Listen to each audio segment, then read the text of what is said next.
Welcome everyone to the first Justin and Chris podcast. Right now it doesn't have an official name, but we will come up with one as we go. So this podcast, we're not going to talk about anything in particular. We're just going to kind of be yapping for an hour and hopefully get some good conversation out of it. A little bit more casual. I want you guys to get to know Justin and know myself. So first, I want to talk, how has your change to BluPrint affected your career? Honestly, it's been amazing. I think that's the number one word that I can use.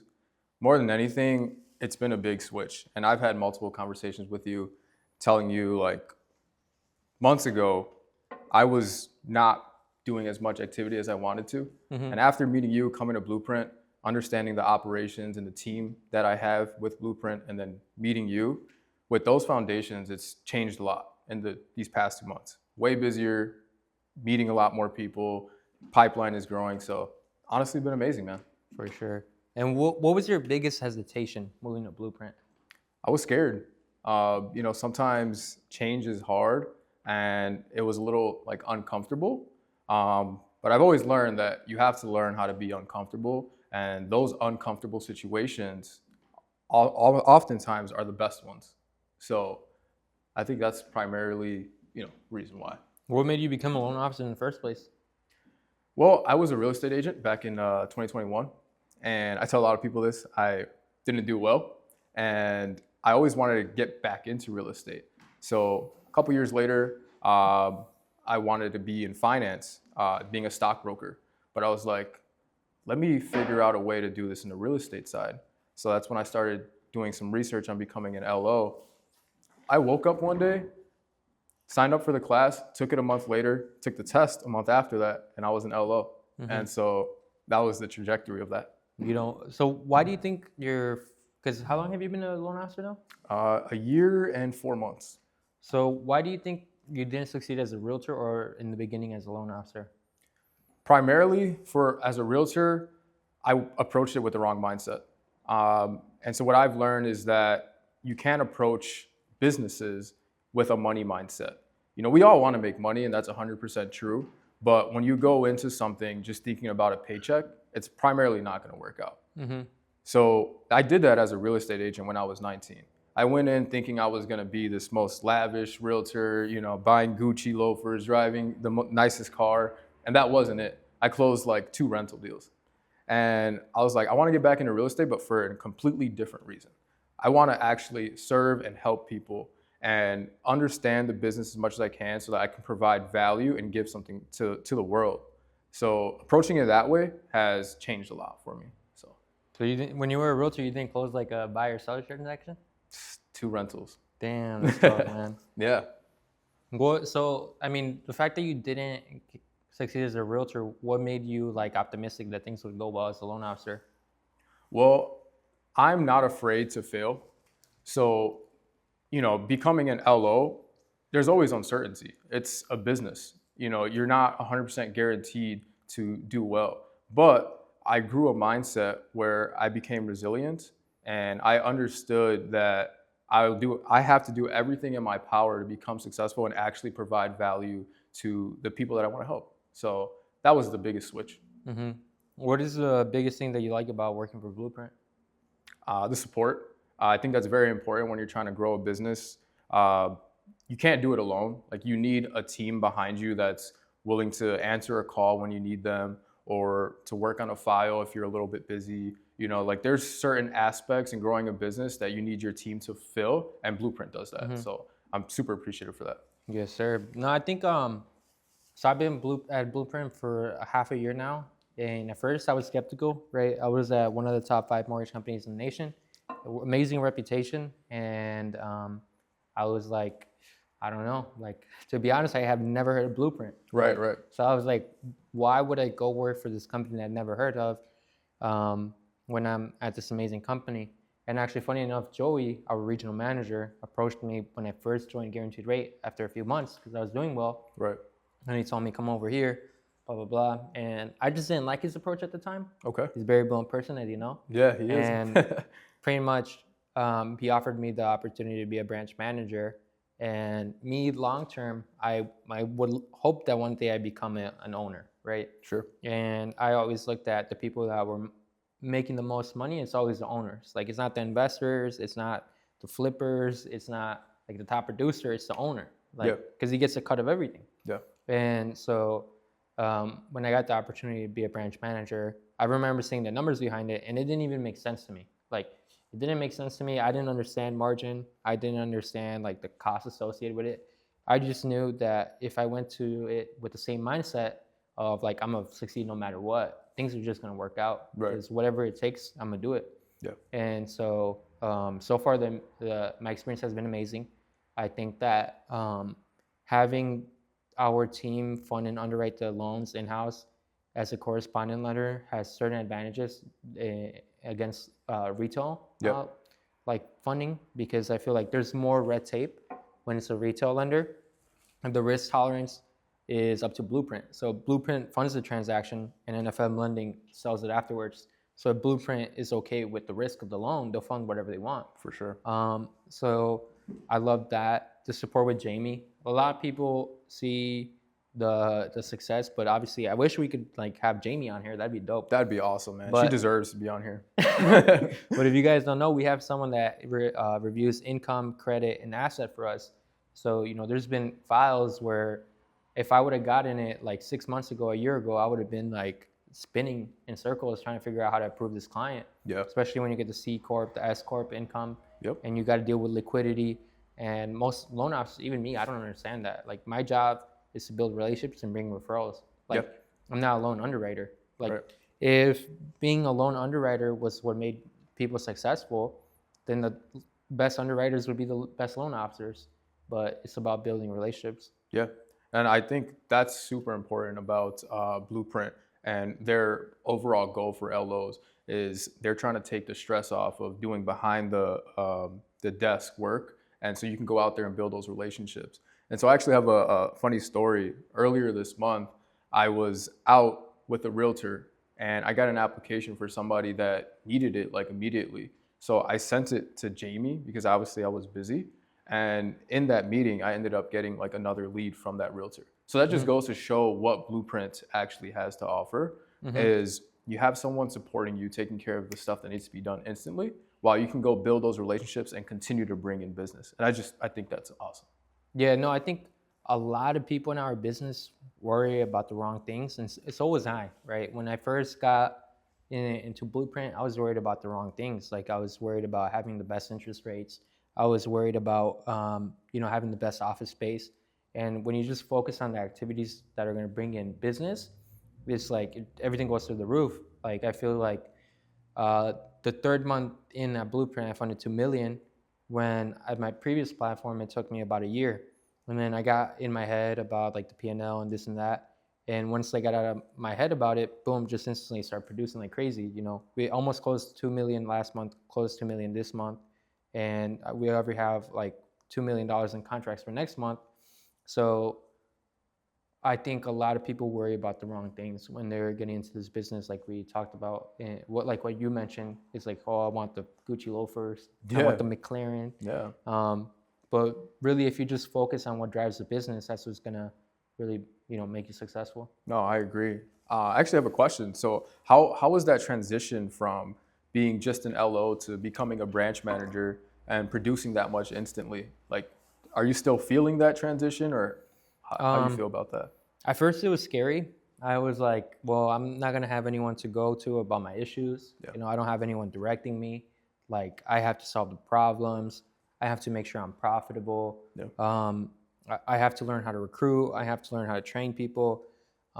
And honestly, I just love it. Like, for me, what drives me is I like the doing of things. Like, I don't like the results are nice, but what I really like is just the actual like physical, like being there in the moment, like figuring it out. Like, I can't articulate it any better than that. Right. But just, I remember the first time looking at the profit and loss statement, and I'm like, what is this? What is that? What is this? What is that? Right. all these numbers, right?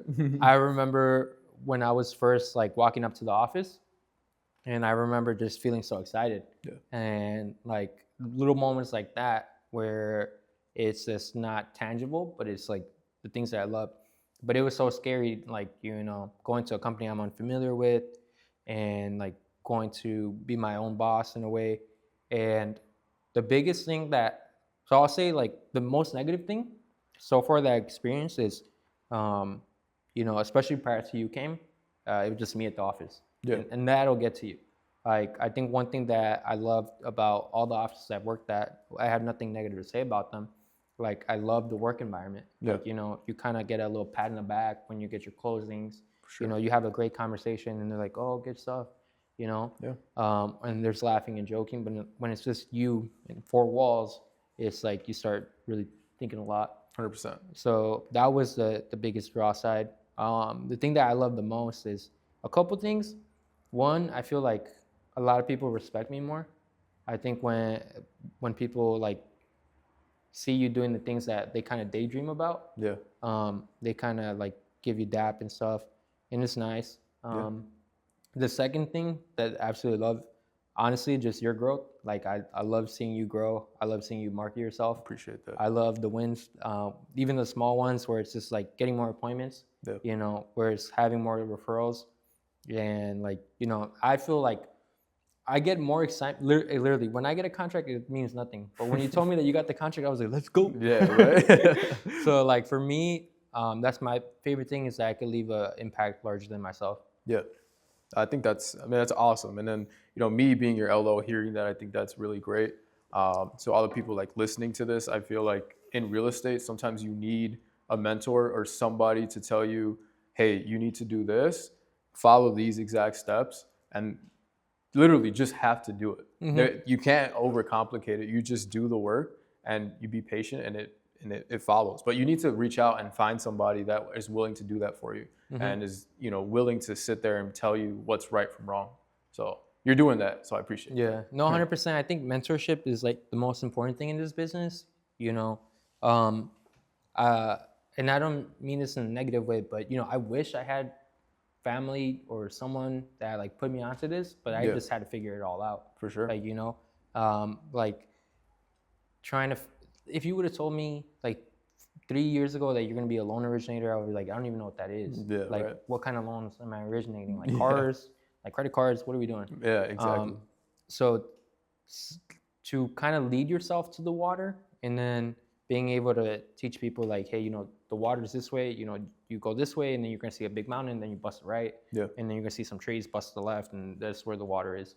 100%. And I think having that person do that for you is really important. That's what helped me a lot in the beginning. And it's a conversation that we had because we both started at the same company, where it's like every month I had a one-on-one with the owner of the company. Right. So it's like whenever you're talking to someone that's developed the business like that, the key thing is business development. Like people don't know how to develop a business. Yeah. Perhaps they know how to market a business, but they don't know how to develop it. Right. So when someone teaches you like, hey, Monday from 9 to 12 you do this, and then from 2 to 3 you do this, and at 12 you do this, and then Tuesday you do the same thing, but instead of calling these people Monday, you call these people Tuesday, and then Wednesday you call these people, and then Friday, and then it gets even further than that, right? Because you could tell them like, hey, Monday call these people, but what do I say? Why do I say it? And how do I say it? Yeah. Right? And it just gets more nuanced and nuanced. And when you don't have that, you're gonna fail. Like I see it all the time where I see someone get into real estate as an agent, and they're at a brokerage that has hundreds of agents, thousands of agents, and there's no one like sitting down, holding them accountable, guiding them the wrong way, and they end up failing. And you almost can't blame them for that because they weren't directed, right? Yeah. And if you're not directed, like motivation without direction is just gonna lead to disappointment. For sure. And so when you're directed and you stick to that direction, there's no way you can fail. No. Yeah, I think that's 100% true. I also think a lot of people are not programmed to operate like a CEO. Mm-hmm. Most people are kind of pushed into that like 9-to-5 system, and it becomes a repeat. And when you jump into real estate, you own your own business. Like you have to operate like a CEO. And if you're not doing those small, consistent steps on a daily basis to build the business, like you said, business development, it's not going to work out. Mm-hmm. And you mentioned this to me. You're like, I operate like a CEO. And when you said that, it kind of clicked. I was like, we're CEOs of this, like mm-hmm. we own our own business. And so once you start acting and, doing the different activities to actually make that happen in your business, there's a lot can change. Yeah. And that's my biggest thing with over here at BluPrint. Like, I don't want to be in loans at all. Like, I just want someone else to do it. Like, I hate calculating income. I hate playing with Encompass. Like, I love it in some aspects, but it's not scalable. Like, I like knowing my guidelines and I like being a good loan officer. Yeah. But at the end of the day, what I like doing is marketing and sales. Yeah. And that's what you need before you even understand loans. Like, there's so many people out here that have a PhD in mortgages, right, but they don't understand how to sell. Like, and if you don't understand how to market and sell yourself, it doesn't matter how good you know about mortgages because you're not getting any referrals. Yeah. The most successful loan officers, they're just very popular, whether it be like through traditional marketing or, modern marketing. They're just really popular, really good with people, and that's going to earn them a lot of referrals. Yeah. Yeah, you saying, the top LOs are very popular. A lot of that comes from social media. Mm-hmm. How do you, what has social media changed for you, and like, how do you view it now compared to how you viewed it like 5 years ago? Dude, I think social media is so important. I think if you're not on social media, you're just being arrogant. Yeah. I think that there's a lot of people that do well without social media, but that's like me saying, oh, I don't cold call. Like, I don't need cold calling. I just do social media. It's like, no, it's like a pie. Like, in order to build your business, your business has different pieces to the pie. Yeah. And that's how you get to, doing multiple units a month. Like, the reason why last month was good was because I closed the deal from social media. I closed past client referral, actually past client repeat business. I closed circle of influence, my own family. Yep. So it's like, you're going to get those good months once you have different sources of business. So social media, my perspective on it changed when your goal is to get, especially as a loan officer, is I just want to get people to know and like me before they trust me. Yep. Like, I don't care how many views I get. I don't care how many likes I get.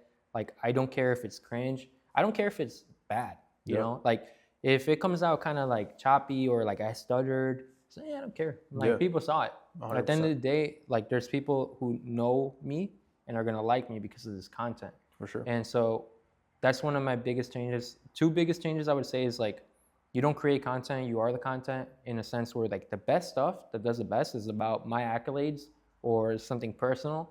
Like, I could post this mortgage guideline and nobody cares, but I post about myself being vulnerable and then I'm gonna get more attention. People love that. Yeah. 100%. And then don't view like content creation like you're creating content. Like, that's why we have like videographers doing this, because I'm not a camera person. I don't know how to film. I don't know how to edit. Yeah. So it's just a key performance indicator. Like, if I'm posting more, I know that I'm gonna get more business. If I'm posting less, I'm gonna get less business. Right. So it's kind of, for me, like, did I make my calls today? Did I have my consultations today? No, I didn't. Well, it's like, I'm not gonna get business. Same thing with the social media. 100%. Yeah, and social media is so important. When I wasn't posting, that was a result. I wasn't getting business. And when I started posting, I have people hitting me up that never hit me up before, but it's just because they're starting to see me on social media. They're starting to know me, starting to trust me little by little bit. Mm-hmm. And I think it's very important how you mentioned to not care. Like, you got to set the ego aside.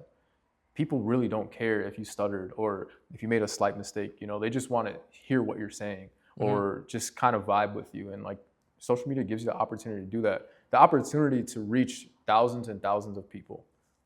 And I think that's amazing and important. Yeah, no, I think what really helped me in the beginning a lot was I wasn't the best loan officer. Now I would say I'm one of the best, like, as humbly as possible. Like, I know my guidelines well. Yeah. I can close quick. I can peer-prove someone on the spot. But I wasn't always at that place. And what's separated me from a lot of people is some people could just relate to me more than they could to their in-house lender. Their in-house lender is however many years older than them. They are not active on social media. They kind of have like some kind of cringy sense of humor, like some dad jokes, Yeah, right. So it's like when these realtors see, a younger guy that's closing deals and like is relatable, we're gonna win their referrals all day. Yep. Because they just don't feel comfortable asking that person. They don't feel comfortable being vulnerable. Yep. Like, I've had realtors asking me how to do a cash transaction. I'm like, bro. Like, I'm here to finance. That's hilarious. But that's going to your point though. Like people vibe with you, and they're gonna ask you whatever they feel comfortable. Mhm. You know, because they're probably vulnerable and they don't know who to talk to. And being that person is awesome. You know, so what they asked you, you know, how do you do a cash transaction? That just means that they're comfortable with you. So that's a win. You know. Yeah, and that's one of the ways that I've been able to, I would say, add value to my realtors is I get organic clients pretty often. Like, Yeah. you know, I get a pre-approved client that reach out to me. My first pre-approval ever, it wasn't my first closing, but it was my first pre-approval, came directly to me. Yep.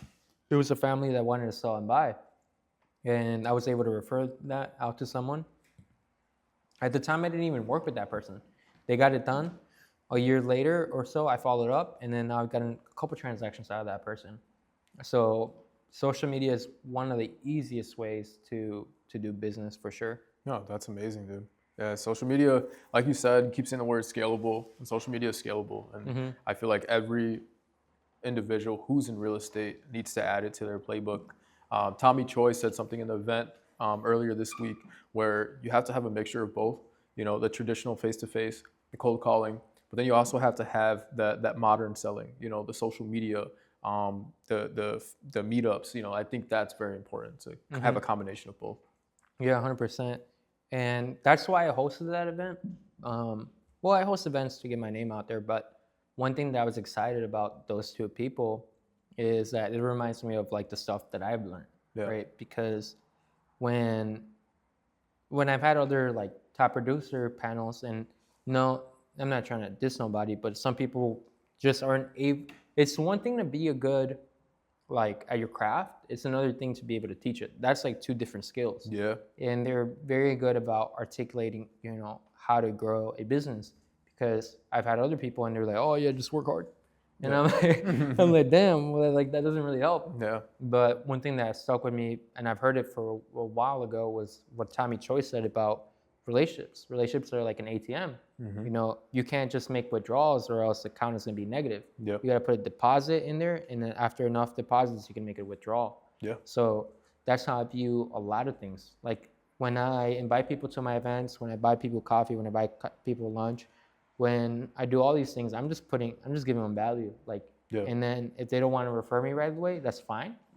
But I'm gonna just keep doing it, and eventually, like it'll go around, and I'll get something out of it. No, that's awesome. That out of that event, that was one of the three things that I wrote down that like really resonated with me was the deposit and withdrawals. You know, obviously we know that, like we want to add value, but when you put it in that perspective and you apply it to certain things in your life, you know, not just real estate, it'll really help you out. So I just think that the deposits and withdrawals is pretty cool. And then also how he mentioned the gap and gain mindset, that one really resonated with me. Just constantly comparing yourself to somebody who, you know, isn't a level you want to be, and it creates like this dissatisfaction. It creates like this non-motivation where you don't want to, you know, you want to push yourself, but you start to get down because you're not there yet. And then it's the gain mindset where you just look back on your recent successes and you reflect and you see how far you've come. And I actually did that recently, and it felt really good. I did it right before the gym, and I had a good workout. And so just to constantly do that on an everyday basis, I think everyone needs to apply that. Yeah, 100%. I think, especially in our business, in real estate, it's so easy to see some other person who's around the same age as you, start around the same time, and they're killing it. And then you're over here, like, not you, but in general, you're over here struggling. Right. And you're like, what the hell am I doing wrong? And you don't realize, like, hey, you know, you're in a position where you wish you would have been in, instead of, you know, comparing yourself to everyone. And the thing that sucks about that is it's never going to go away. Yeah. You know, there's always going to be someone closing more than you, unless you're the number one guy. 100%. So you're always going to be like, damn, this person has this or that. And that could even be in like a personal level. It doesn't have to be real estate. Yeah. Like it could be like, damn, this person is in better shape. This person has a girl, I don't. This person has a nicer car than me. This person has this or that. Right. And if you're always comparing yourself to people, you're never going to be doing great.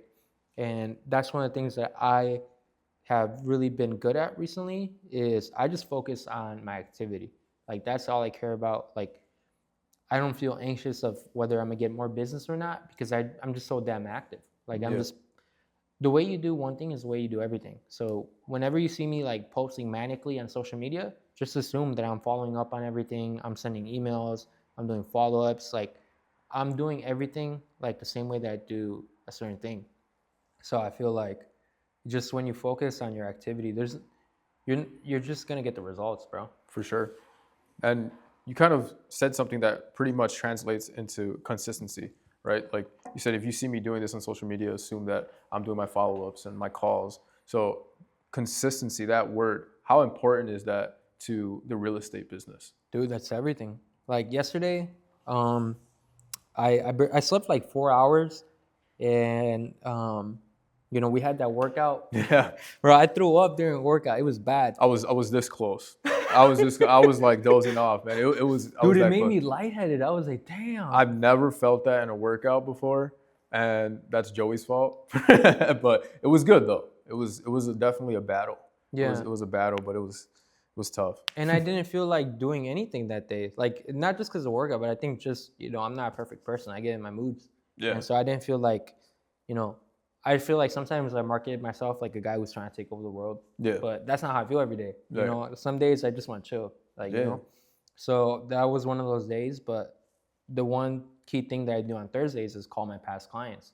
So I called my past clients.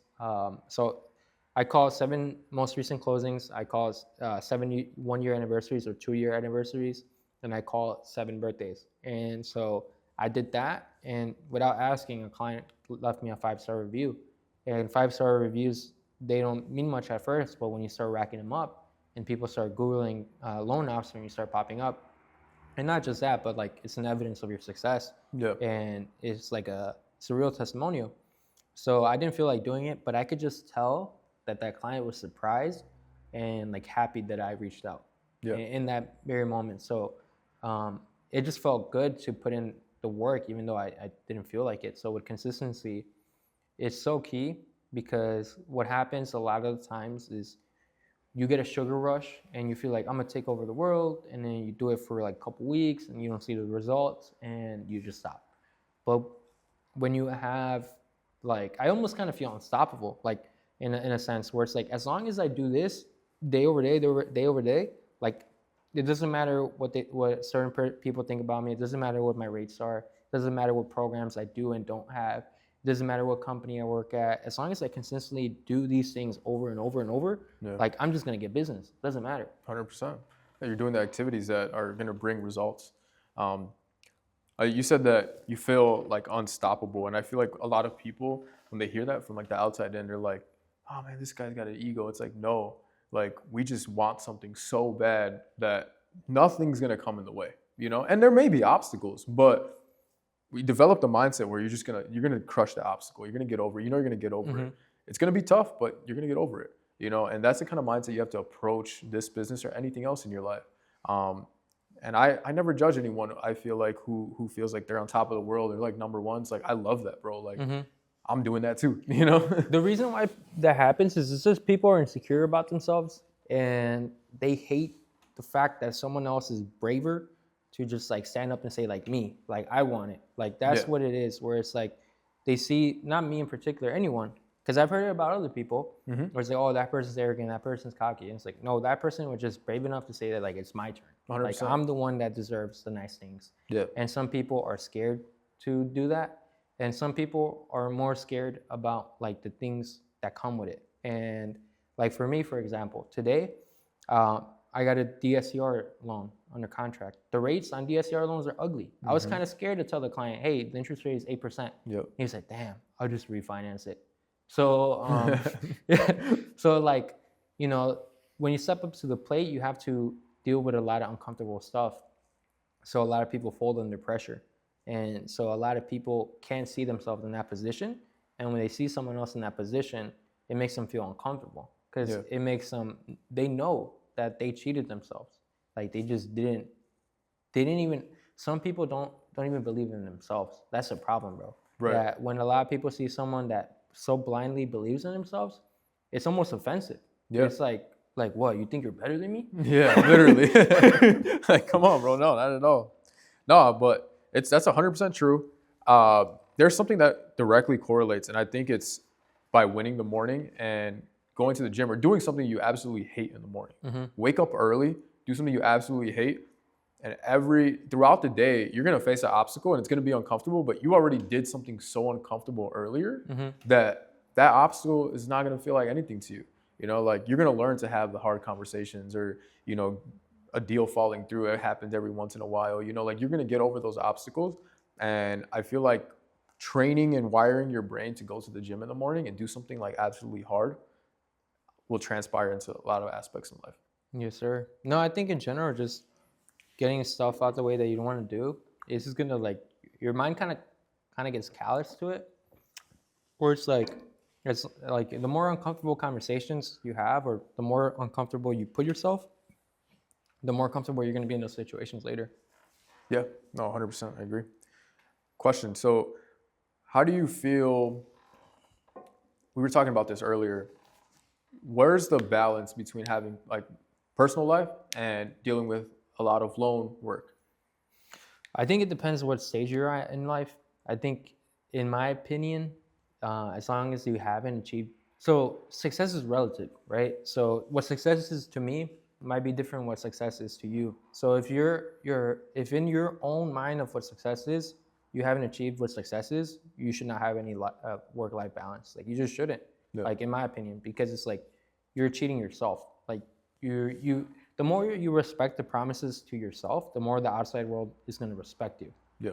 So at the beginning, I just feel like it was like, for example, me, like, ever since I closed my first deal, I just consistently closed after, just never really went without a closing. Right. And I was working overnight at a warehouse. And so I just didn't have any balance. Like, I was sleeping like 2-4 hours a day. And so it sucked. But I just did whatever it takes to achieve my goal. But now there's times where it's like people will call or text me at a certain time, and I'm like, I'm not in that stage no more. Like, yeah. And it's not even that I think I'm too good, but when I grow and learn, I was like, do I really need to answer this right now? Like, if I don't answer this right now, is it going to be the end of the world? Right. No, it's not. So you get to a point, like last week when I was in Florida, I was chilling. I was chilling. Like, yeah. Like, I had my voicemail set up saying, like, you know, this Chris, I'm back next Monday. And, you know, thankfully, now we have Jamie, right? So she's handling the pre-approvals and stuff like that. But in the beginning, definitely no need for balance. But at some point, you got to have it. Yeah. Like, I think, like, if you just not burn yourself out, because I think that term is kind of lame, but if you burn yourself out, at least for me, I realized that I'm just not as pleasant. Like, if I work too much, I just am not enthusiastic. And I noticed that. For sure. Where it's like a lot of people work with me because I'm enthusiastic. Where it's like, you know, I'm like, hey, what's up? How you doing? Blah, blah, blah. Yeah. But if I overload myself, I'm like, yo, what's up? Yeah. Yeah, you got anything else? All right, talk to you. Whereas, like, if I'm like feeling refreshed and stuff, I'd be like, oh, what you got going on this week? Oh, what's up? Oh, I saw you posted this, blah, blah. So I think once you get to a certain point where you're getting the results that you want, I would time block at least a day to yourself. Like, for example, me, Sunday, I'm going out with my girl, and I don't hope nobody calls me. Yeah, they will. They will. But to the point where it's like, with the work-life balance, if anybody calls me, I'll pick up. If I get a new referral, I'll call them. If I get whatever, I'll handle it right then and there. But what we were talking about earlier before we started rolling, someone asked me to do an open house all the way in St. Charles. Yeah. Like, is it really the best use of my time to drive an hour there, sit at an open house, kind of be awkward? Like, the property's listed for $2 million. Like, it's less above the conforming loan. That's not my regular business. Yeah. Like, and then I gotta drive back in an hour, and I'm lucky if I hear from that real estate agent. Hopefully they don't watch this, but they only closed like 2 deals in the last 2 years. So it's like, is this really the highest, best use of my time, or is spending time with my girl and like being happy and filling my cup up a better use of my time? 100%. Yeah, it's very important. I think mentioning time through all of that is very important, because going back to like the work-life balance, right? In the beginning, when you're first starting off, you're gonna want to work your ass off no matter what. Just consistently grind. But what is it for, you know? And ultimately, I think it's being able to buy yourself time in the future, because you got a little bit of taste of it. You went to Florida, right? Kind of had your voicemail set up. I heard it in your voice. I called you when you were over there. You were happy, you know, like, I mean, you're happy over here too, but you can tell the difference, you know? And so you got a little bit taste of like having that extra time to enjoy yourself. And I feel like that's why we work so hard, is to buy that time in the future. And ultimately, I think that's just super important, is work hard now, buy the time for later. What about you? How's your work-life balance? We're really busy right now. I'm in the stages where I'm just constantly grinding.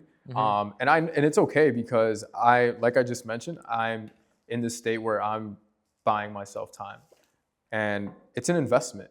My work ethic right now is an investment for my future, because I know if I work really hard right now and I set up the foundations and I set up the blocks, you got to build a house and you got to set the foundations first.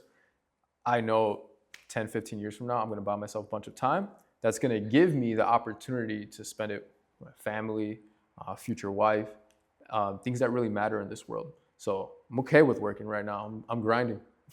100%. And that's what it is, man. It's like I still get referrals from stuff that I did a year ago, bro. Yeah. Like that stuff like trails you. Like you just work in the days, think in the decades, and like eventually you won't have to work that much. Like, and I think a lot of people, like for me, I love working. Like I just love working. Like if I'm not working, I feel anxious. And some people can't relate to that, and it's fine. But I don't like mindlessly grinding. Like what I realized, and I did this exercise, you kind of do, you do a circle. No, I forgot how it was. No, I think it's a circle or square, whatever. You get the point. You make a shape, and then you like break it up into different like sections. Yeah. And then you put the stuff that you like. No, you put the stuff that you love. You put the stuff that you like, and then you put the stuff that you dislike, and you put the stuff that you hate. Yeah. And then when I did that, what I realized is I love marketing and sales. I like knowing things that other people don't, like guidelines and stuff like that. Yeah. I dislike underwriting. I dislike what do I hate? I hate like mindlessly being on the computer, like calculating income and stuff like that. Yeah. And so you just prioritize, and this is the thing, like there's other people that love that. Like I haven't had the pleasure of meeting Jamie in person, but I can tell that she's the type of person that just enjoys being behind her computer, working on loans. She loves it, bro. Yeah. You just know that. You just know that. Yeah. Like she doesn't love like going out there and talk to people. And I don't know if you've met Michael, I forgot how to say his last name, but Michael something.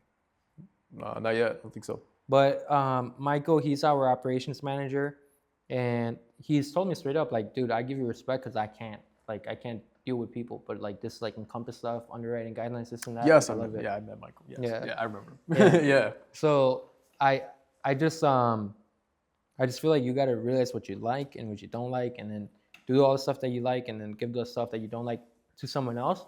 But this is my thing too, and what I've realized is, at least for me, and I think part of the reason why I will be successful is that I don't view that as a sense of like, okay, I get to work with this. Like never in my mind that I think, oh, I want a branch so these guys can call this loans and I can get my override and then I don't have to work no more. Right. Like that's not what it is to me. To me, it's like, oh, I have to work more now, right?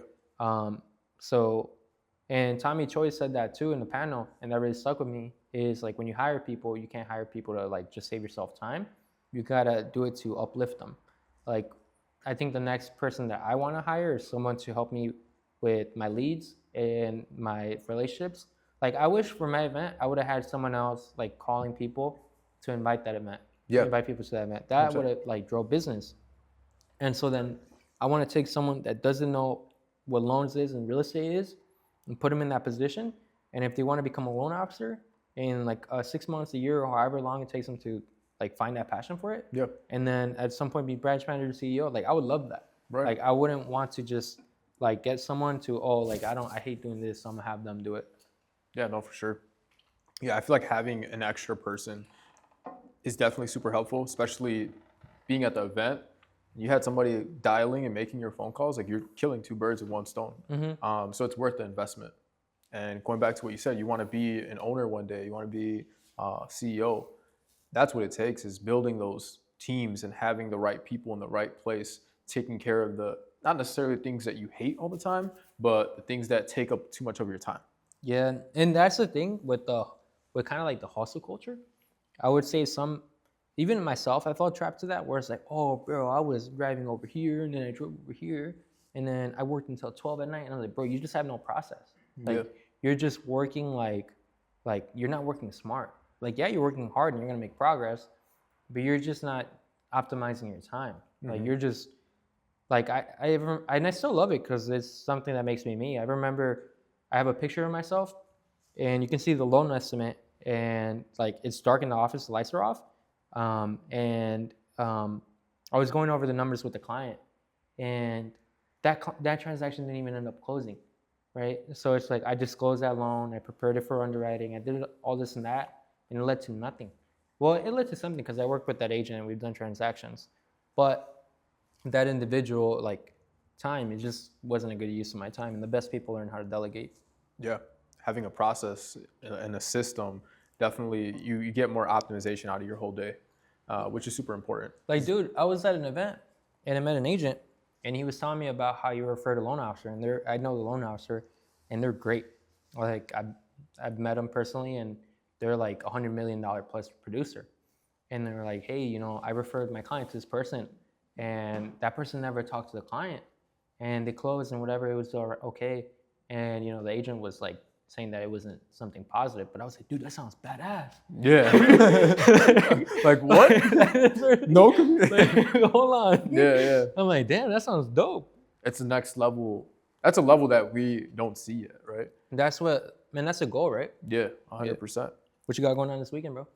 This weekend, man, probably do some furniture shopping. Really? Yeah. Oh, yeah. You're under contract for your home. Yes, So sir. if you guys don't know, this guy is under contract for a purchase of a property. Super proud of him. Super amazing young man. This is my loan officer right here. And I'm handling it. So we already got the loan approved by underwriting. We already ordered the appraisal. How do you feel about that? Dude, I have mixed feelings. Like, it feels really good. It feels awesome, but I'm also a little nervous. You know, It's being a first-time home buyer. You get put in the shoes of your clients. And, you know, I've helped clients go through transactions and I'm on the other side of it and I help ease their nerves. But when you're the one in those shoes, man, it's a completely different story. Yeah. You just start to think all these questions. And as an LO, like, you know all the things that could go wrong. Or, you know, so like you're just like prepping your mind. But all in all, I know that I've got a good LO, I've got a good realtor. So I know everything's gonna run pretty smooth. But yeah, it's a little nerve-wracking, man. Yeah. And how did you, I could tell that was nerve-wracking because it took you too long to pay for the appraisal. Do I want to do this? No, for real. No, you're not lying, man. Dude, you're not lying. I was like, is Justin about to back out? Yeah. We sent that payment link last week. And I texted you. I'm like, I paid for it. I know you were waiting for that text too. But nah, man, that's exciting for you. And I'll expose myself. Like, bro, I don't own property. Like, and I don't plan to for a good minute. Like, maybe at least a year. Yeah. And the reason is, like, I'm so obsessed with what I do that I just want to be able to put all my eggs in one basket. Like, and there's some people, like my own family, like I still have like a high school checkings. So they see the deposits and they see how much I have in my account. And they start telling me like, why aren't you buying real estate? And like, dude, we're going to put you in coaching, which is going to be like $1,000. I got someone that wants to do Zillow and that's going to be $1,000. I pay for my stuff. That's $500. And so, you know, this stuff that we're filming. So it's just like, I would rather like, you know, just spend all that money and growing the business as rapidly as possible. But not everyone's in that position. Like, you know, you have your girl and stuff. 100%. Like, I just recently got a girl and then obviously like don't want to overshare, but you know, you got your situation. For sure. So it's like, it's different, you know? Everyone's situation is very different, but it's about how you go about it, right? I feel like you're making very good use of your own situation. In your scenario, you're using your funds to invest into your business fully, 100%.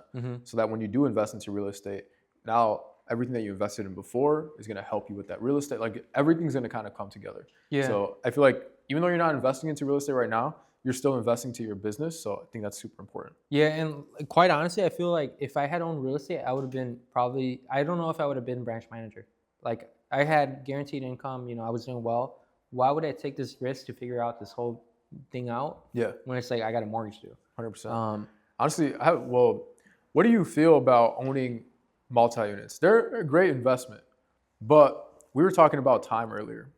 And let's just say you purchased like a 4-unit or you had 2 4-units, so you got 8 units total.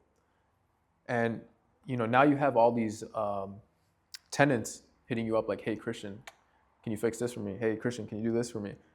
Do you feel that it's still a good investment for what you're trying to do and like preserve your time? Like, what do you say to that? My thoughts on it, it's just like, let's say you get a multi-unit, it's gonna be $400K. I'm trying to figure out how the hell could I make $400K in a month? Yeah. Like that's what I'm worried about. 100%. And that's where my mindset is at. Is like, who cares about $1,000 in cash flow? Yeah. Like, what is that if you're making $1,000 a day? Yeah, exactly. No, and that's why I asked this question, because right now it's so popular to go out and buy a multi-unit, and you're gonna cash flow. Yeah, you're gonna cash flow like $800 to $1,000. It's super cool. I think it's a great idea for most Americans. Yeah. I think for most people, it's a great way to build generational wealth. Yeah. It just depends on where you're. I think if I wasn't in real estate, that's what I would be doing. Yeah. But I am so focused on like, how can I get more leads? How could I get more fundings? How could I get paid more per loan? And like, how could I grow, my loan officers? Yeah. Like, I just think that there's better use of my time and my money. Yeah. Like, if I spend $9,000 on a down payment, that's gonna, appreciate over the years, blah, blah, blah. But if I spend $9,000 on marketing, that's gonna give me $30,000 back, instantly. Yeah. And so I just feel like, and also like, you never know what someone has behind the scenes, right? Where it's like, yeah, it could be easier to buy a multi-unit or this or that if you have a lot more support. Like, Sure. Like for me, for example, like if I buy a multi-unit and I fall on hard times, I don't got no one. Like, yeah, I got my parents, but they not really, like, they're not, I love my parents, but they're not the most financially literate people. Right. And so it just depends on your situation, man, because I think it makes sense. It's just not for me. Like, I love making multiple 6 figures and staying at home and like not having care in the world about this or that. Like, I just leave my house and then come back and then that's it. Yeah. Like, and that's the lifestyle for me. Eventually, like, I want to be like you and get a condo, but not right now. Yeah, no, for sure. And like everyone's situation is different. Multi-unit, it's not a bad investment at all. I just think everyone has an individual situation, and how you want to use your time and invest your money is all super personal. Because I'm not sure if you told anyone that you're buying, but I'm sure if you have, like, people were like, oh, you should buy a multi-unit. Yeah, no, people. So here's the thing, and this is why it took me a little long to even like take the step to purchase something. I was like constantly told that, hey, go out and purchase a multi-unit as your first property, which I agree, it's really good advice. I wouldn't say it's bad advice, but for my individual situation, I'd rather take away the stress of having tenants, not having tenants, and just dealing with my personal property, a condo, and invest more of my own money and my time to my personal business and grow that.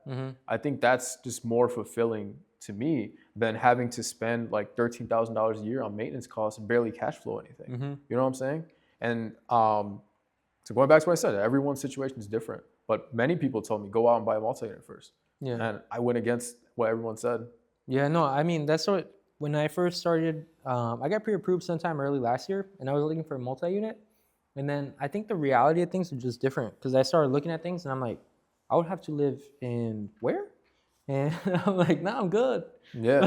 Yeah. I'm like, so I think it's just different, man. And there's no right or wrong.